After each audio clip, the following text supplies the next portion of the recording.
Hello friends, आज मैं आपके साथ लेके आया हूँ इंटरनेशनल ट्रेड या इंटरनेशनल इकोनॉमिक्स का बहुत इंपॉर्टेंट टॉपिक, जो कि लॉन्ग क्वेश्चन में ज़्यादातर आता ही आता है और जिस हिसाब से आपने लिखना है मैंने उसी हिसाब से लिखा हुआ है।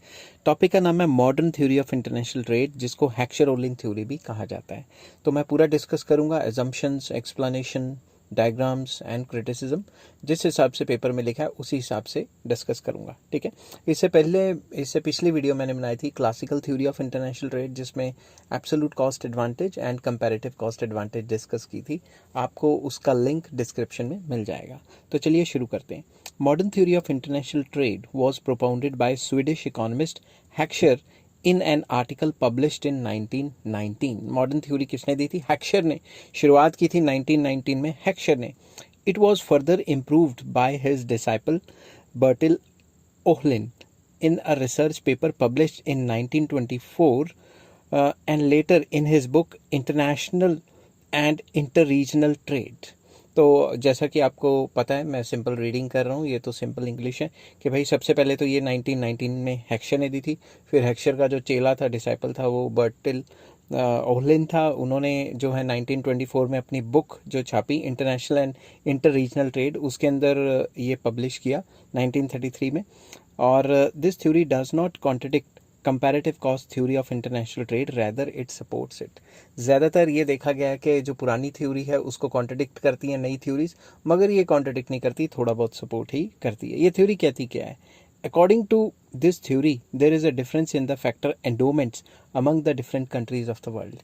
ये थ्योरी कहती है कि जो फैक्टर एंडोमेंट्स हैं, हर एक कंट्री में फैक्टर्स की जो अवेलेबिलिटी है उसमें काफ़ी डिफरेंस है। फैक्टर्स की अवेलेबिलिटी में डिफरेंस होने की वजह से ही ट्रेड होता है। फॉर एग्जांपल, इंडिया जो है वो लेबर बोल बोल के गला बैठ गया, सुबह से बोल रहा हूँ, आप देख सकते हैं स्क्रीन पे टाइम 8 साढ़े 8 बजे जब मैं रिकॉर्ड कर रहा हूँ। तो इंडिया जो है वो लेबर अबंडेंट कंट्री है, इंडिया में लेबर सस्ती है। मान लो जर्मनी की एग्जांपल देते हैं, जर्मनी जो है उसमें कैपिटल सस्ती है, लेबर जो है स्कार्स कंट्री है वो, और कैपिटल अबंडेंट कंट्री है। तो ये कहता है कि जिस कंट्री में जो फैक्टर्स ज़्यादा अवेलेबिलिटी में होंगे, चीप होंगे, ज़्यादा होंगे तो ऑब्वियसली चीप तो होंगे ही, वही जो है वो कंट्री सामान बनाएगी। For example, Germany capital intensive good बनाना उससे सस्ता पड़ेगा और इंडिया को लेबर इंटेंसिव, क्योंकि इंडिया लेबर अबंडेंट कंट्री है और जर्मनी कैपिटल अबंडेंट कंट्री है। तो मैंने इसी चीज़ को थोड़ा इंग्लिश में पैराग्राफ लिख लिया, जो कि इंट्रोडक्शन में आपका लिखना ज़रूरी है। By factor endowment we mean the amount of factors a country possess, कि कंट्री के पास कितने फैक्टर्स है, कितना वो कंट्री कितने फैक्टर्स, कौन से जो फैक्टर्स है वो पोजेस करती है, उसे फैक्टर एंडोमेंट कहा जाता है। Certain countries have comparatively large supply of labour while in others the supply of capital is relatively large.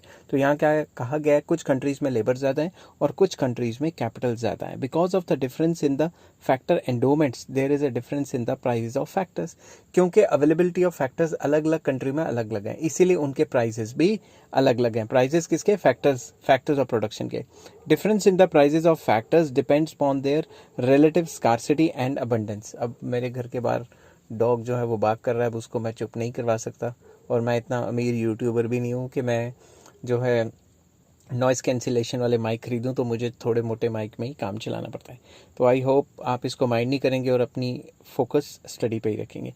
तो ये कह रहे हैं कि difference in the prices of factors, जो फैक्टर्स हैं उनके प्राइसेस अलग अलग हैं। जो फैक्टर्स ऑफ प्रोडक्शन है उनके प्राइसेस किस पर डिपेंड करते हैं? कि जो कंट्री है उसमें फैक्टर्स की अबंडेंस है या स्कार्सिटी है। अगर अबंडेंट होंगे तो सस्ते होंगे, अगर स्कार्सिटी होगी तो महंगे होंगे वो factors. Owing to the difference in the prices of factors there is a difference in the cost of goods, क्योंकि फैक्टर्स ऑफ प्रोडक्शन के प्राइसेस अलग अलग हैं, तो कॉस्ट जो पड़ेगी वो भी अलग अलग ही पड़ेगी किसी एक पर्टिकुलर गुड को बनाने में। Hence this theory states that the main cause of difference in the comparative cost is the difference in the factor endowment। तो ये थ्योरी कहती है कि जो कंपैरेटिव कॉस्ट कहती थी वो कहती तो ठीक थी कि भाई जो सस्ता पड़ता है वो दूसरे से मंगवा लो, बट मसला यहाँ पे ये है कि सस्ता कैसे पड़ता है? सस्ता इसलिए पड़ता है क्योंकि फैक्टर एंडोमेंट डिफरेंट है डिफरेंट कंट्रीज में। Thus international trade takes place because of the diversity of factor endowment and hence difference in the prices. तो इंटरनेशनल ट्रेड क्यों अकर करता है? क्योंकि फैक्टर एंडोमेंट अलग अलग हैं और फैक्टर एंडोमेंट की वजह से प्राइजेस अलग अलग कंट्रीज में उन फैक्टर्स के अलग अलग हैं। In other words we can say that the labour rich countries export labour intensive goods while capital rich countries export capital intensive goods, and thus international trade takes place. तो जैसा कि मैंने बताया था कि जिन कंट्रीज़ में लेबर अबंडेंट है, लेबर ज़्यादा है, वो लेबर इंटेंसिव गुड्स बनाएंगे और बाहर एक्सपोर्ट कर देंगे, और वो कंट्रीज़ जिनके पास कैपिटल जो है कैपिटल ज़्यादा है, कैपिटल अबंडेंट है, वो कैपिटल इंटेंसिव गुड्स बनाएंगे और उनको बाहर एक्सपोर्ट करेंगे। तो इस हिसाब से इंटरनेशनल ट्रेड चलेगा। अब इस थ्योरी की कुछ एजम्पशंस हैं। पहला 2x2x2 मॉडल। 2x2x2 मॉडल मतलब ये मॉडल एज्यूम कर रहा है, ये थ्योरी के दो कंट्रीज़ हैं, दो गुड्स हैं और दो ही फैक्टर्स हैं, that is labour and capital. दूसरी assumption, same production function for each commodity in two countries. दोनों कंट्रीज में प्रोडक्शन फंक्शन सेम है, इसको बाद में बुराई कर सकते हैं, हम क्रिटिसिज्म में लिखेंगे। Factors are mobile within the country but immobile outside the country. Within the country तो फैक्टर्स जा सकते हैं, मगर बाहर जाने में उनको काफ़ी दिक्कत है। परफेक्ट कॉम्पिटिशन है सारी की सारी मार्केट्स में। अब मैं इसको डिटेल में नहीं पढ़ूंगा, पॉज करके लिख सकते हो। तो परफेक्ट कॉम्पिटिशन के 2-4 फीचर लिखें। No restriction imposed in the exchange of goods. Simple words में फ्री ट्रेड है। फ्री ट्रेड एक ऐसी सिचुएशन होती है जिसमें कंट्रीज़ के बीच में कोई रिस्ट्रिक्शंस नहीं होती ट्रेड करने के लिए। Consumers taste and preference identical है दोनों कंट्रीज़ में। ऐसा भी नहीं हो सकता कि दोनों कंट्रीज़ में same to same taste and preference है, ठीक है ना, इसको भी बाद में बुराई कर सकते हैं। Technique of production employed in two countries is same. दोनों कंट्रीज़ में सेम टेक्निक ऑफ प्रोडक्शन है, इसकी भी बुराई बाद में हो सकती है क्रिटिसिज्म में। There is lack of transportation cost, इसकी भी बुराई होगी, ये जो थ्योरी एज्यूम कर रही है। Factor endowment are different in two countries. दोनों के दोनों कंट्रीज़ में जो फैक्टर एंडोमेंट्स हैं वो डिफरेंट है, इसकी क्रिटिसिज्म नहीं होगी। Goods can be classified on the basis of factor intensity, that is capital intensive goods and labour intensive goods. तो जो गुड्स हैं उनको क्लासीफाई करके दिखाया जा सकता है कि वो गुड्स जिसमें कैपिटल इंटेंसिव टेक्नोलॉजी यूज़ हुई होती है, मशीनों से बनता है, उसे कैपिटल इंटेंसिव गुड कहेंगे, और दूसरे वाले को लेबर इंटेंसिव गुड कहेंगे जिसमें लेबर का इस्तेमाल ज़्यादा हुआ है। Next, production function of all goods is homogeneous of degree 1। तो ये थ्योरी ये भी एज्यूम कर रही है कि जो प्रोडक्शन फंक्शन है वो होमोजीनियस है। होमोजीनियस प्रोडक्शन फंक्शन क्या होता है, ये पार्शियल डेरिवेटिव के चैप्टर में आपको समझाऊंगा कैसे होमोजीनियस प्रूव होता है। तो यहाँ पे ये कहा गया है कि प्रोडक्शन फंक्शन होमोजीनियस है और डिग्री 1 है। इसका मतलब ये है कि output will be doubled if all the factors of production are doubled, मतलब कांस्टेंट रिटर्न्स टू स्केल है, ठीक है। अब एक्सप्लेनेशन ऑफ थ्योरी, इसी चीज़ को जो मैंने ऊपर बोला है इसकी 3-4 लाइन्स और लिखनी है। अकॉर्डिंग टू हेक्सर-ओहलन थ्योरी, या आप सीधा HO थ्योरी भी लिख सकते हो, of international trade, the immediate cause of international trade is the difference in the relative commodity price. वो कहते हैं कि जो इमीडिएट कॉज है ट्रेड का वो क्या कारण है कि रिलेटिव प्राइजेस अलग अलग हैं। अलग अलग कंट्रीज में एक पर्टिकुलर चीज़ को बना के बेचने के बाद प्राइसेस अलग अलग हैं। सिंपल वर्ड्स में कॉस्टिंग की बात हो रही है। The cause of difference in the relative prices of goods is the difference in the amount of factor endowment like labour and capital between the two countries. तो वो कह रहा है कि ये जो इनके प्राइजेस हैं गुड्स के अलग अलग इसलिए क्योंकि जो फैक्टर्स हैं या फैक्टर एंडोमेंट है अलग अलग कंट्री में अलग अलग है। बेसिकली अवेलेबिलिटी ऑफ फैक्टर्स अलग अलग कंट्रीज में अलग अलग है। As a result there is difference in the relative demand and supply of factors. इन्हीं की वजह से जो रिलेटिव डिमांड है और जो सप्लाई ऑफ फैक्टर्स हैं वो अलग अलग हैं दोनों के दोनों कंट्रीज में। These differences cause difference in the price. इनकी वजह से, अवेलेबिलिटी की वजह से, फैक्टर्स की सप्लाई की वजह से जो प्राइजेज हैं फैक्टर्स के वो अलग अलग हैं। इट इज़ ड्यू टू मेरा गला बिल्कुल बैठ चुका है बट आज मैं ये टॉपिक ख़त्म करवा के ही रहूँगा आपको। It is due to the difference in the factor prices that the difference in the relative prices of the commodities takes place, and it is this difference that constitutes the main cause of international trade। ये कह रहे हैं क्योंकि factor के prices अलग अलग हैं, जहाँ फैक्टर सस्ते होंगे वहाँ पे वो पर्टिकुलर गुड बनाना और सस्ता पड़ेगा, तो इसीलिए जो फैक्टर के प्राइजेस हैं वो जो चीज़ के प्राइजेस हैं उसको असर डालते हैं, क्योंकि जो आप गुड बनाते हो उसके प्राइजेस के अंदर उसको फैक्टर के बनाने की भी प्राइस होती है, ठीक है। Goods which require scarce factors on the large scale are imported because their domestic prices are high। Goods which require scarce factors, वो goods जो कि स्केर्स फैक्टर से बनते हैं, और अगर हमारे कंट्री में वो स्केर्स फैक्टर्स नहीं है, स्कार्स फैक्टर्स जो हैं वो फैक्टर जिनकी कमी है वो नहीं है, तो हमें बाहर से इंपोर्ट कराने पड़ेंगे। इंपोर्ट कराएंगे तो पैसा बहुत ज़्यादा खर्च हो जाएगा। On the other hand goods which require abundant factors on a large scale are exported as their domestic prices are low। तो वो गुड्स जिनकी जो क्या कहते हैं जिनकी with in the country production बहुत ज़्यादा हो रही है उनके साथ क्या किया जाता है, उनको एक्सपोर्ट कर दिया जाता है, बाहर भेज दिया जाता है और बाहर उनको अच्छे दामों में एक्सपोर्टर बेच के पैसा कमाते हैं। तो मैंने एक एग्जांपल लिया है। For example if capital is abundant in Germany, Germany में कैपिटल ज़्यादा है, it will be relatively cheap. ठीक है, अगर जर्मनी में कैपिटल ज़्यादा है तो जर्मनी में कैपिटल की कीमत कम होगी। Hence Germany will export those goods which are capital intensive, तो जर्मनी वो गुड्स बनाएगा जो कैपिटल इंटेंसिव है और उनको बाहर बना के बेचेगा। On the contrary if labour is abundant in India it will relatively be cheap. India में क्या होगा, अगर लेबर अबंडेंट कंट्री है तो इंडिया में लेबर चीप होगी। Hence labour will India will export goods which are labour intensive. तो जैसा मैंने पहले बताया, जिस कंट्री में जो फैक्टर्स ज़्यादा हैं वही फैक्टर्स से जो गुड्स बनेंगे वही गुड्स बाहर बेचे जाएंगे। तो इंडिया लेबर इंटेंसिव गुड बनाएगा और बाहर बेचेगा, and Germany capital intensive good बनाएगा और बाहर बेचेगा।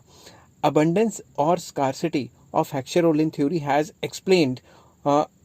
been explained on the basis of two criterias। तो इसको एक्सप्लेन करने के लिए दो डिफरेंट क्राइटेरियाज हैं, एक है प्राइस क्राइटेरिया, एक है फिजिकल क्राइटेरिया। क्राइटेरिया या क्राइटेरियन इस तरीके से कर सकते हो। तो सबसे पहला है price criterion of factor abundance और फैक्टर स्कार्सिटी। तो प्राइस क्राइटेरिया क्या कहता है, ये इंपॉर्टेंट है, समझ लेना ध्यान से। Price criterion of factor abundance और scarcity means that a country where the capital is relatively cheap and labour relatively dear will called capital abundant country। कोई भी एक ऐसी कंट्री जिसमें कैपिटल सस्ती है, ठीक है, मशीनें सस्ती हैं और लेबर महंगी है, तो उस कंट्री को कैपिटल अबंडेंट कंट्री बोला जाएगा। Even if the quantity of capital in that country is relatively less, अगर उस कंट्री में कैपिटल की क्वांटिटी लेस भी है मगर अगर उस कंट्री में कैपिटल चीप है तो उसको कैपिटल अबंडेंट कंट्री बोला जाएगा अकॉर्डिंग टू हेक्सर-ओलिन थ्योरी। ठीक है ना। On the other hand, if capital is relatively dear and labor is relatively cheap, अगर कैपिटल महंगी है और लेबर सस्ती है, such a country will be called capital scarce country। अगर किसी भी कंट्री में अगर कैपिटल महंगी है और लेबर सस्ती है, समझ गए बात, कैपिटल महंगी है और लेबर सस्ती है, तो उस कंट्री को लेबर अबंडेंट कंट्री बोला जाएगा, या फिर इससे उल्टा क्या होता है, capital scarce country. Even if the quantity of capital in such a country is relatively more, अगर क्वांटिटी ज़्यादा भी है कैपिटल की, फिर भी अगर कैपिटल महंगी है तो हम उसको दूसरे तरीके से लेंगे, हम उसको लेबर अबंडेंट कंट्री ही मानेंगे। ठीक है। In other words the criterion of factor abundance और factor scarcity is not the quantum of factor but it's price. तो प्राइस क्राइटेरियन के अंदर हम देख रहे हैं कि अगर किसी भी कंट्री में कोई पर्टिकुलर फैक्टर सस्ता है, जैसे मैं एग्जांपल देता हूँ, जैसे जर्मनी है, जर्मनी में कैपिटल सस्ती है और इंडिया में लेबर सस्ती है। ठीक है। तो जिस कंट्री में जो पर्टिकुलर फैक्टर सस्ता है उसको वही फैक्टर अबंडेंट माना जाएगा, इवन उसकी क्वांटिटी कम हो। यहाँ हम क्वांटिटी की बात नहीं कर रहे, यहाँ हम प्राइस की बात कर रहे हैं। ठीक है ना। तो जिस कंट्री में जो चीज़ सस्ती उसको वही अबंडेंट माना जाएगा। जर्मनी में कैपिटल सस्ती तो जर्मनी को कैपिटल अबंडेंट माना जाएगा, चाहे क्वांटिटी जितनी मर्जी हो, कम भी हो ज़्यादा भी हो। मगर अगर इंडिया में लेबर सस्ती है, चाहे लेबर की क्वांटिटी जितनी मर्जी हो, उसको लेबर अबंडेंट कंट्री माना जाएगा। अब मैं आगे चलता हूँ। एग्जाम्पल में, for example, India and Germany are two countries producing shoes and watches. India और जर्मनी दो कंट्रीज हैं और वो दो गुड्स बना रहे हैं, एक गुड है शूज़ और दूसरा है watches. It is assumed that Germany is capital intensive country and India is a labour intensive country. हम ये एज्यूम कर रहे हैं कि जो जर्मनी है वो कैपिटल इंटेंसिव कंट्री है और जो इंडिया है वो लेबर इंटेंसिव कंट्री है। So the capital is cheaper in Germany in relation to the labour and labour is cheaper in India as in relation to the capital. तो simple words में, Germany में capital सस्ती है और India में labour सस्ती है। तो इसके हिसाब से जो हमें इक्वेशन बनानी है, जर्मनी वाली साइड हम लिखेंगे price of capital divided by price of labour is less than price of capital divided by price of labour on the Indian side. India में क्या होगा, इंडिया में क्योंकि कैपिटल महंगी है और लेबर सस्ती है, तो अगर price of capital divided by price of labour को हम सॉल्व करेंगे तो वो बड़ा आंसर आएगा क्योंकि कैपिटल महंगी है। दूसरी साइड जो जर्मनी वाली साइड है, इसमें प्राइस ऑफ कैपिटल सस्ती है और लेबर महंगी है, तो जब नीचे वाला नंबर जो प्राइस ऑफ लेबर की जगह कोई भी नंबर पुट करेंगे और ऊपर न्यूमरेटर में छोटा नंबर पुट करेंगे तो वो आंसर कम ही आएगा। तो इसमें यह बताया जाता है कि ratio of price and capital is less in price of capital to the price of labour is less in Germany and more in India. तो चलिए आगे चलते हैं। The production of watches is capital intensive while the production of shoes is labour intensive. ये हमें पता है कि जो वॉचेज़ हैं उसको बनाने का तरीका मशीन से ज़्यादा होता है। और अब मैं उनकी हाई फाई मशीनों की, वो घड़ियों की बात नहीं कर रहा जो स्पेशली हाथ से बनाई जाती हैं और 10-10 लाख की है, मैं नॉर्मल वॉचेज़ की बात कर रहा हूँ। तो जो वॉचेज़ को बनाना है वो कैपिटल इंटेंसिव तरीका है, और जो शूज़ को बनाना है वो ज़्यादातर लेबर इंटेंसिव तरीका है।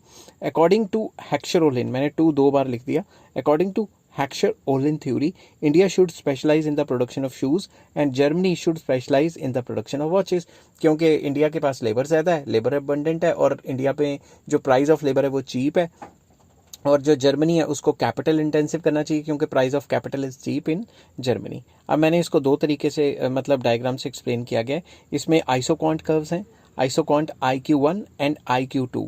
जो आइसोकॉन्ट 1 कर्व है ये हमें बता रही है कार्स की एग्जांपल। मैंने यहाँ कार्स ले लिया, कार्स की जगह यहाँ मैं वॉचेस ले लेता हूँ। चलो वॉचेस, कार्स भी ले सकते हो क्योंकि कार्स जर्मनी आपको पता है कार बनाने में परफेक्ट है, ठीक है। तो अब चलते हैं वॉचेस। वॉचेस ये जो पूरी की पूरी कर्व है, ये वाली जो, मैं इसको डिलीट करता हूँ, ये वाली जो पूरी की पूरी कर्व है ये एक आइसोकॉन्ट है। इसके ऊपर कोई भी पॉइंट ले लोगे तो सेम क्वांटिटी बताएगी ये। तो ये जो आइसोकॉन्ट कर्व है ये दिखाती है 100 यूनिट्स ऑफ वॉचेस को। इसके ऊपर कोई भी पॉइंट होगा वो 100 यूनिट्स की प्रोडक्शन ही दिखाएगा। दूसरी तरफ ये आइसोकॉन्ट 2 है, IQ2, ये शूज़ की प्रोडक्शन दिखा रही है और ये 100 यूनिट्स ऑफ शूज़ को दिखा रही है। तो IQ1 एंड IQ2 जो है आइसोकॉन्ट कर्व्स हैं। ये जो है ABCD FG एंड HI, मतलब ये जो ये और ये जो 4 कर्व्स हैं ये आइसोकॉस्ट कर्व्स हैं, ठीक है। आइसोकॉस्ट कर्व्स क्या होती हैं? जिसमें सेम कॉस्ट रहती है। इस कर्व के ऊपर कोई भी कॉम्बिनेशन चूज करोगे तो कॉस्टिंग सेम आएगी, ठीक है। अब मैं आपके लिए थोड़ी आसानी कर देता हूँ। आसानी क्या है? जो मैंने नीचे एक्सप्लेन किया है वो मैं सारा का सारा आपको ऐसे ही समझा देता हूँ, ठीक है। अब क्या है, मान लो ये वाला देखो, सबसे पहले वॉचेस वाला पार्ट देखो, वॉचेस वाला, ठीक है। अब अगर मैं वॉचेस वाला पार्ट आपको दिखाना चाहता हूँ कि अगर जर्मनी की बात करें, जर्मनी को 100 वॉचेस बनाने में OC1 मतलब ये वाली जो है कैपिटल यूज हुई और ये लेबर यूज हुई, समझ गए बात। दूसरी तरफ अगर देखें, अगर जर्मनी शूज बनाता तो इसी के सामने कैपिटल इतनी लगती और लेबर ज़्यादा लगती ना। तो जर्मनी को लेबर ज़्यादा लगती और कैपिटल कम लगती, तो ये तो मतलब उतनी कैपिटल में ज़्यादा लेबर लगाना तो नुकसान वाला काम है ना। तो जर्मनी को फ़ायदा किस में है? वॉचेस बना के फ़ायदा है, समझ रहे हो बात। तो ये डायग्राम यही दिखा रहा है कि भाई कैपिटल तो दोनों में सेम लग रही है मगर वॉचेस में कम लेबर लग रही है और शूज़ बनाने में ज़्यादा लेबर लग रही है उसकी। तो वो ज़्यादा लेबर से थोड़ी ना काम करा के एक पर्टिकुलर शूज़ बनाएगा, उसे तो फ़ायदा है वॉचेस बनाने में, वो वॉचेस ही बनाएगा। दूसरी तरफ अगर इंडिया की बात देखें तो इंडिया में लेबर तो इतने ही लग रहे हैं, अगर इसी लेबर से शूज़ बनाए जाते हैं तो यहाँ पे टेंजेंट है, इतनी कैपिटल लगेगी, ठीक है। कैपिटल ये कम लगेगी OC3, और अगर इसी कैपिटल से मतलब इतने ही लेबर से अगर वॉचेस बनाई जाती हैं तो मशीनों का इस्तेमाल ज़्यादा आएगा। तो इंडिया को फेवरेबल नहीं रहेगा कि इंडिया अपने क्या कहते हैं सेम लेबर से ज़्यादा कैपिटल का इस्तेमाल करके वॉचेस बनाए। तो इंडिया को किससे फ़ायदा रहेगा? शूज़ बनाने में, क्योंकि इंडिया के लेबर तो उतनी लग रहे हैं मगर कैपिटल कम लग रही है। अगर वॉचेस बनाने लगता लेबर इतनी लग रही है तो कैपिटल ज़्यादा लग रही है, तो इंडिया मतलब कंफर्टेबल नहीं होगा क्योंकि उसकी कॉस्टिंग ज़्यादा पड़ेगी वॉच को बनाने में। जैसे कि यहाँ था, मैं दोबारा बता देता हूँ कि कैपिटल इतनी लग रही है जर्मनी में, लेबर इतनी लग रही है OL क्या बनाने में? वॉचेस बनाने में। और अगर वो शूज़ बनाने लग जाता है जर्मनी तो क्या होगा? शूज़ बनाने के टाइम पे उसको कैपिटल तो इतनी लगेगी मगर लेबर ज़्यादा लगेगी, क्योंकि शूज़ बनाना एक लेबर इंटेंसिव काम है। तो मैंने यहाँ लिखा हुआ है, अब मैं जल्दी जल्दी पढ़ लूँगा क्योंकि वीडियो बहुत लंबी होगी। In case of Germany, isocost curve CD and isoquant IQ1 are tangent at point M। ये वाले पॉइंट पे टेंजेंट है ना, ठीक है। Production cost of 100 watches is equal to OC1 plus OL1। मतलब ये कह रहा है OC1 ये कॉस्ट लगी और ये लेबर लगी, समझ गए बात। मैं साथ साथ रब करता रहूँगा नहीं तो डायग्राम में बहुत परेशानी मचने वाली है, ठीक है। On the other hand, the production of 100 units of shoes cost OC1 and OL2। अगर 100 यूनिट्स ऑफ शूज़ बनाएंगे कॉस्टिंग तो इतनी लगेगी कैपिटल की, लेबर जो है वो ज़्यादा लग जाएगी, समझ गए बात, OL2 तक, ठीक है। मैं यहाँ से रब भी करता रहता हूँ ताकि आपको कोई परेशानी ना हो, ठीक है। आप पॉज कर करके साथ साथ लिख सकते हैं। It means that labour cost of shoes is more by LL1। मतलब अगर हमें अगर हमें शूज़ बनाने हैं जर्मनी में तो इतने ज़्यादा लेबर लगेंगे, इतने ज़्यादा यूनिट्स ऑफ लेबर लगेगा। समझ गई बात। तो अब Thus the Germany can produce watches at relatively lesser cost as compared to the shoes। तो उसे क्या करना है, उसे सेम कैपिटल में हमने वॉचेस बनानी है क्योंकि उसमें लेबर कम लगता है, इतना ज़्यादा लेबर नहीं लगता। समझ गई बात।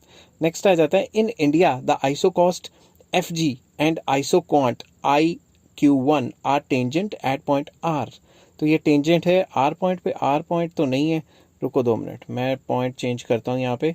एट पॉइंट देखने दो मुझे कौन से पॉइंट पे टेंजेंट है, किधर गया, Q1 और IQ1 is tangent at point FG ये R ही था, मैंने ना ये पहले K कर दिया, ये R ही था, ठीक है, वो रब करते करते कुछ हो गया होगा, ठीक है।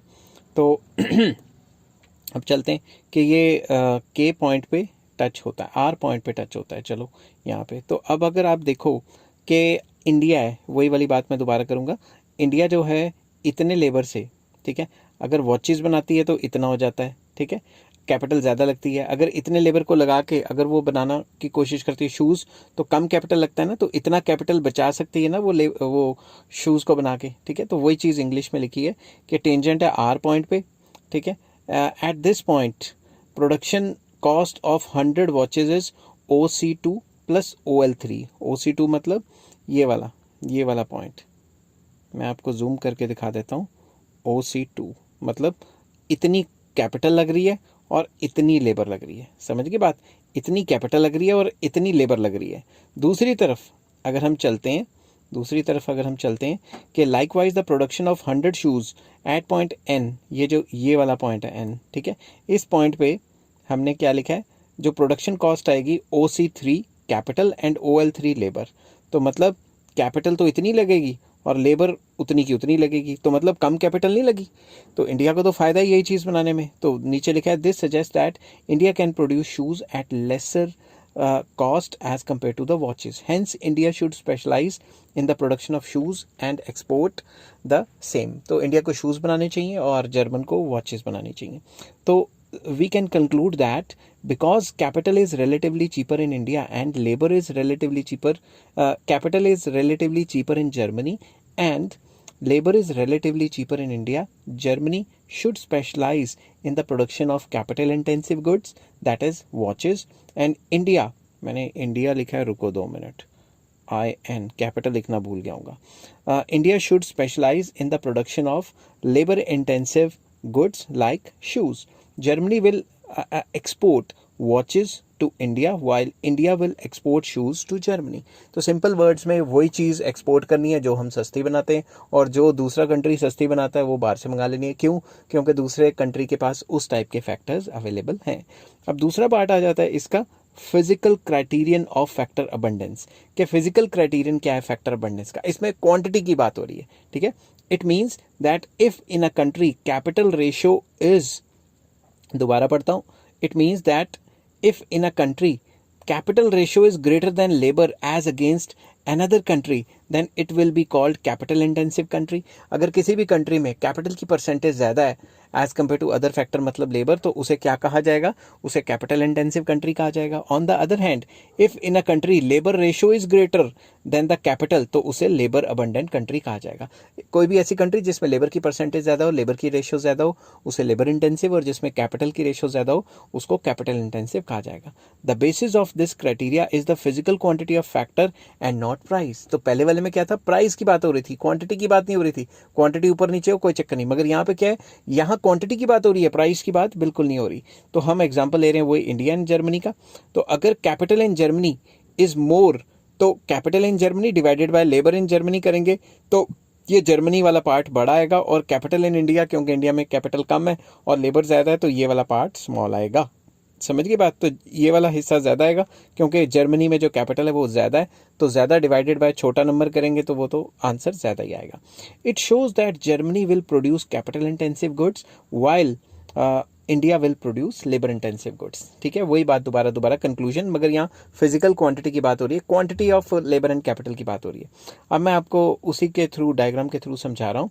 If both countries produce both goods in the same ratio then they will produce along OR curve. ये वाली जो OR कर्व दिख रही है ना आपको, OR, अगर दोनों कंट्रीज सेम गुड्स बनाते हैं, सेम क्वांटिटी ऑफ गुड्स बनाते हैं, तो दोनों के दोनों कंट्रीज OR कर्व के अलोंग मूव करेंगे। The Germany will produce at point E, Germany कहाँ प्रोड्यूस करेगा? E पॉइंट पे, जहाँ पे उसकी प्रोडक्शन पॉसिबिलिटी कर्व जो जी मतलब G1, मैं पूरा नाम लेता हूँ, G1, जो उसकी प्रोडक्शन पॉसिबिलिटी कर्व है, वो टेंजेंट है किस पॉइंट पे? E पॉइंट पे। समझ गए बात? India will produce at point F, ये I1 क्या है? ये production possibility of India curve है। ये कहाँ पे टच हो रही है? ये टच हो रही है F पॉइंट पे। समझ गए बात? ये F पॉइंट पे टेंजेंट है, तो टेंजेंट पे इक्विलिब्रियम आता है, ये तो आपको पता ही होना चाहिए अब तक। It is evident from the figure that at point E the slope of production possibility curve of Germany is steeper than at point F the production possibility curve of India. तो यहाँ पे ये बताया हुआ है कि इंडिया जी की जो कर्व है वो थोड़ी, जो स्लोप है वो फ्लैटर, और इसकी जो कर्व है वो काफ़ी तेज़ी से नीचे गिर रही है। समझ गए बात? मतलब इसको वॉचेस बनाने में थोड़ा फ़ायदा है, और इंडिया की थोड़ी इस टाइप की जा रही है, तो इंडिया को शूज़ बनाने में फ़ायदा है, और ये जो वॉचेस बनाने में फ़ायदा नहीं है। तो वही वाली बात, ठीक है ना? मैं दोबारा डायग्राम बताता हूँ कि इसमें देखा जाए तो वॉचेस ज़्यादा दिख रही हैं और ये जो शूज़ हैं वो कम दिख रहे हैं, इस टाइप की है ना? समझ गए बात?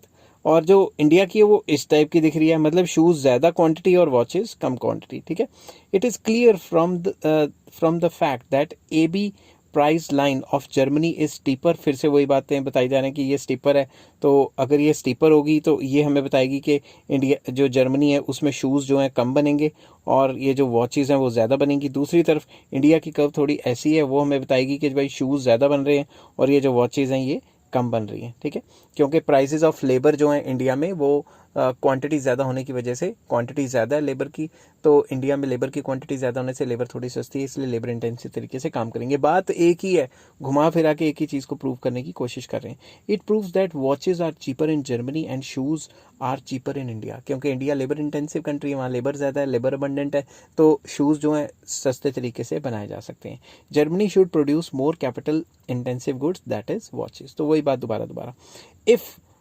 domestic demand of Germany for watches is less than the supply, then alone it will export the watches, otherwise not। तो मतलब जर्मनी बाहर एक्सपोर्ट कब करेगी वॉचेस का? तब करेगी जब जो जर्मनी है जितनी वॉचेस बनाती है उसके घर में कंज्यूम तो हो ही नहीं है, उससे भी फालतू बनाती है। जर्मनी अपनी डिमांड से ज़्यादा प्रोड्यूस करेगी तभी बाहर बेच पाएगी, and vice versa for India. Likewise India to export shoes only if the domestic demand for shoes आना था यार, यहाँ पे लिखने की स्पीड काफ़ी ज़्यादा होती है, कई बार वो ऊपर से निकल जाती है बात। ठीक है, तो demand for shoes is less than supply. तो इंडिया अगर अपनी शूज़ की सप्लाई को बढ़ाता है और डिमांड कम है, तभी जो फालतू माल बनेगा तभी तो बाहर बेचेगा ना। तो अब फटाफट से शुरू करता हूँ क्रिटिसिज्म, क्योंकि इतनी लंबी वीडियो हो चुकी है, आधे बच्चे तो बीच में ही भाग जाते हैं। ठीक है, तो क्रिटिसिज्म में सबसे पहला क्रिटिसिज्म आ जाता है unrealistic assumptions। Ohlen's theory is based on the simplified and unrealistic assumption of 2x2x2 model. तो ये कहता है दो कंट्रीज हैं, दो गुड्स हैं और दो ही फैक्टर्स हैं, और भी तो हो सकते हैं ना, बाकियों को तो इग्नोर कर दिया। More over assumption of perfect competition and full employment, वो भी अनरियलिस्टिक है। नेक्स्ट मोस्ट इंपॉर्टेंट आ जाता है लियोनटिफ्स पैराडॉक्स। ये समझने वाली बात है, ये मैं आराम से समझाऊंगा। लियोनटिफ पैराडॉक्स, ये पूरी थ्योरी क्या कहती है? ये पूरी थ्योरी कहती है कि जो इंडिया है वो लेबर इंटेंसिव, क्योंकि लेबर अबंडेंट कंट्री है, लेबर इंटेंसिव गुड्स बेचेगा बाहर, और जो जर्मनी वगैरह है वो कैपिटल अबंडेंट कंट्री है, तो कैपिटल गुड्स बेचेगा बाहर। यही कहती है ना पूरी की पूरी थ्योरी। मगर लियोनटिफ ने एक रिसर्च की थी, तो उन्होंने ये देखा कि जो कैपिटल अबंडेंट कंट्री भी हैं वो भी लेबर इंटेंसिव चीज़ें बाहर एक्सपोर्ट कर रहे हैं, तो ये थ्योरी तो फेल होगी ना। तो इसको मैं क्विकली रीड कर लूँगा। With the help of export-import statistics of USA, eminent economist and Nobel laureate Leontief has proved Heckscher-Ohlin theory wrong. कैसे? Leontief conclusion was completely different from Heckscher-Ohlin theory. That is why his conclusion is also referred to Leontief paradox. उसने इस theory के एकदम उल्टा conclude किया था। कैसे? Taking 1947 as a base year, Leontief compared N input output schedule of 192 industries in USA. उसने research की 1947 को बेस ईयर मान के और 192 इंडस्ट्रीज का डाटा लिया। On the basis of this schedule he concluded that USA, being capital intensive country, was exporting labor intensive goods and importing capital intensive goods, which was known as Leonti paradox। तो USA क्या कर रहा था, उसने देखा USA being capital abundant country, ठीक है ना, वो कैपिटल इंटेंसिव गुड बाहर से इंपोर्ट करा रहा था और लेबर इंटेंसिव गुड एक्सपोर्ट कर रहा था। तो ये थ्योरी से तो उल्टा हो गया ना। इसलिए ये जो थ्योरी है हेक्सर-ओहलिन थ्योरी, कुछ केसेस में ये एकदम उल्टी पड़ जाती है और लियोंटिफ ने इसको प्रूव किया था कि भाई ऐसा नहीं होता जैसे ये थ्योरी कह रही है। नेक्स्ट आ जाता है third point, static theory. This theory is static, क्यों? It simply shows the position of factors of a country at a given point of time. एक गिवन पॉइंट ऑफ टाइम की बात करती है कि इस कंट्री के पास इतने फैक्टर्स होंगे, समझ गए बात। But it does not show how economy will grow with the change in the production condition. ये तो ये दिखाती नहीं जैसे जैसे सिचुएशन चेंज होगी उसके फैक्टर्स में और प्रोडक्शन सिचुएशंस में कैसे चेंज आएगा। क्या पता है कंट्री लेबर अबंडेंट है, बाद में कैपिटल अबंडेंट हो जाए। तो ये स्टैटिक थ्योरी गिवन टाइम की बात करती है, टाइम के चेंज होने से क्या होगा उसको डिस्कस नहीं करती। नेक्स्ट है पार्शियल इक्विलिब्रियम एनालिसिस। तो हेबर्लर ने क्या कहा था? Haberler while criticising Ohlin's theory states that it has failed to develop a comprehensive general equilibrium system. It is merely a partial equilibrium analysis। तो जो हेबर्लर थे, जो इकोनॉमिस्ट थे, उन्होंने कहा ये सिर्फ पार्शियल इक्विलिब्रियम है, दो कंट्रीज की बात करता है, जनरल इक्विलिब्रियम की बात ये नहीं करता। तो जनरल इक्विलिब्रियम में और भी कई चीज़ें, गुड्स डालने चाहिए और भी सारी चीज़ें मैक्रो लेवल पे बात करनी चाहिए। बैलेंस ऑफ पेमेंट में और इतनी सारी चीज़ें आती हैं, इंटरनेशनल ट्रेड में सिर्फ दो गुड्स लेके टरका दिया, समझ गई बात। Next, factors are not homogeneous. The assumption of Ohlin's theory that the factors of production in the trading countries are homogeneous is also unrealistic। ऐसा थोड़ी ना होगा कि दोनों के दोनों कंट्रीज में सेम क्वालिटी के फैक्टर्स होंगे। Factors are not homogeneous even in the same country. एक ही कंट्री की बात करो, हमारी कंट्री में पंजाब में अलग टाइप के फैक्टर्स हैं लेबर, यूपी में अलग टाइप का लेबर है, दिल्ली में अलग टाइप का लेबर है, समझ गए ना बात। तो फैक्टर्स तो विद इन कंट्री भी अलग हो सकते हैं, बाहर की कंट्रियों का तो बात ही क्या करनी। प्रोडक्शन फंक्शन या production techniques are not homogeneous. The assumption of modern theory that production technique of a commodity in two countries is homogeneous is also unrealistic। दोनों के दोनों कंट्रीज में सेम ही टेक्नोलॉजी है तो फिर बाहर से क्यों मंगाना, समझ रहे हो ना बात। For example, production of cloth in India is mostly with the help of handlooms operated by large number of laborers, whereas in Japan cloth is produced with the help of machines operated by very few laborers। तो ये इस theory के हिसाब से चले तो Japan में जैसे कपड़ा बनता है वैसे इंडिया में बनता है, मगर ऐसा तो नहीं है। इंडिया में कपड़े बनाने के तौर तरीके अलग हैं और जापान में जो है काम करने के, कपड़े ही बनाने के तौर तरीके अलग हैं, मगर ये कह रहा था सेम प्रोडक्शन फंक्शन है, ऐसा तो नहीं होता ना। नेक्स्ट आ जाता है नो कांस्टेंट कॉस्ट। ये थ्योरी एज्यूम करती है कि दोनों के दोनों कंट्रीज में जो टेस्ट्स हैं, टेस्ट एंड प्रेफरेंसेस हैं जो कंज्यूमर्स के, वो सेम रहेंगे, ऐसा भी नहीं होता। Assumption of Ohlin's theory that taste of the consumers remains constant is also unrealistic. उनके टेस्ट सेम थोड़ी ना रहेंगे। In reality taste of consumers never remain constant. उनके जो टेस्ट हैं वो कांस्टेंट नहीं रहते, वो टाइम टू टाइम चेंज होते रहते हैं। नेक्स्ट आ जाता है लिमिटेड एक्सप्लेनेशन। इसकी एक्सप्लेनेशन काफ़ी लिमिटेड है। कैसे? According to critics difference in the factor endowments is not only cause of international trade. सिर्फ फैक्टर एंडोमेंट की वजह से ट्रेड हो, ये कोई बात हजम नहीं हुई, और भी तो कई फैक्टर्स हो सकते हैं। Ohlins theory ignores the several causes of international trade like difference in the quality of factor. क्या पता फैक्टर सेम है मगर उनकी क्वालिटी अलग अलग है, ठीक है। Next, difference in the production technique. क्या पता उनकी टेक्निक ऑफ प्रोडक्शन अलग अलग है, समझ गई बात। क्या पता उनके इंक्रीजिंग रिटर्न्स टू स्केल हैं, क्या पता किसी के डिमिनिशिंग रिटर्न्स टू स्केल हैं, अलग अलग रिटर्न्स टू स्केल हैं। Consequently the theory has limited applicability of international trade, ठीक है। तो इनकी लिमिटेड एप्लीकेबिलिटी है, उसकी मेन वजह यही है कि इसने सिर्फ यही कहा है फैक्टर एंडोमेंट में फ़र्क है, और कोई फैक्टर्स लिए ही नहीं जो ट्रेड के लिए होते हैं। इवन नेचुरल फैक्टर्स भी हो सकते हैं, ठीक है। नेक्स्ट आ जाता है एग्जिस्टेंस ऑफ फ्री ट्रेड। ये पूरी की पूरी थ्योरी बेस्ड है कि फ्री ट्रेड होता है। Heckscher-Ohlin theory is based on the free trade analysis which may not hold good in most of the countries. ये पूरी की पूरी थ्योरी ये एज्यूम करती है कि फ्री ट्रेड होगा, मगर आपको पता है फ्री ट्रेड कहीं नहीं होता, काफ़ी रिस्ट्रिक्शंस होती हैं। अब ये टॉपिक आपका कंप्लीट हो गया। अगर आपको ये वीडियो पसंद आई हो तो please like, share and subscribe. आपको पॉज कर करके साथ साथ लिख सकते हैं। मैंने पूरी कोशिश की कि मैं डिटेल में समझाऊं, तभी इतना ज़्यादा टाइम लग गया, नहीं तो मेरी वीडियो इतनी लंबी होती नहीं है। तो इसके डिस्क्रिप्शन में सारे प्लेलिस्ट के लिंक्स होंगे, आप जाके चेक कर सकते हैं। Take care, bye bye.